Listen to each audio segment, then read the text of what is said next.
2026 yilgi Chevrolet Cobalt bu byudjet sedan segmentida o'zining ishonchliligi va qulayligi bilan ajralib turadigan avtomobil bo'lib, kundalik hayot uchun juda mos tanlov hisoblanadi. Ushbu model zamonaviy ko'rinish, yaxshilangan texnologiyalar va tejamkor dvigatel bilan taqdim etilgan. Avtomobilning tashqi dizayni yangilangan bo'lib, old panjarasi yanada agressiv va zamonaviy ko'rinishga ega. LED kunduzgi chiroqlar, silliq kuzov chiziqlari va aerodinamik shakl avtomobilga jozibadorlik bag'ishlaydi. Orqa qism ham sodda, ammo zamonaviy dizayn bilan ishlab chiqilgan bo'lib, yoshlar va oilaviy foydalanuvchilar uchun birdek mos keladi. Ichki qismga nazar tashlaydigan bo'lsak, 2026 Cobalt saloni keng va qulay. Yumshoq materiallar, ergonomik o'rindiqlar va yaxshilangan multimedia tizimi haydovchi va yo'lovchilarga yuqori darajadagi qulaylikni taqdim etadi.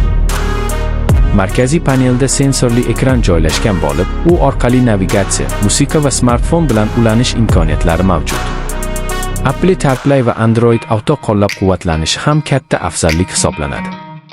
Texnik jihatdan bu model odatda 1.5 litrli benzin dvigateli bilan jihozlangan bo'lib, u taxminan 106 ot kuchi ishlab chiqaradi. Bu dvigatel kundalik haydov uchun yetarli quvvatni ta'minlaydi va yonilg'i sarfi ham ancha tejamkor. Avtomobil mexanik yoki avtomatik uzatmalar qutisi bilan taklif qilinadi. Bu esa haydovchining ehtiyojiga qarab tanlash imkonini beradi. Xavfsizlik masalasida ham Chevrolet Cobalt 2026 yaxshi ko'rsatkichlarga ega. Unda ABS stabilizatsiya tizimi, old xavfsizlik yostiqchalari va orqa parktronik kabi funksiyalar mavjud. Bu esa haydovchiga yo'lda ishonch hissini beradi. Bozordagi raqobatchilarga qaraydigan bo'lsak, bu model ko'pincha Hyundai Accent yoki Kia kabi avtomobillar bilan solishtiriladi.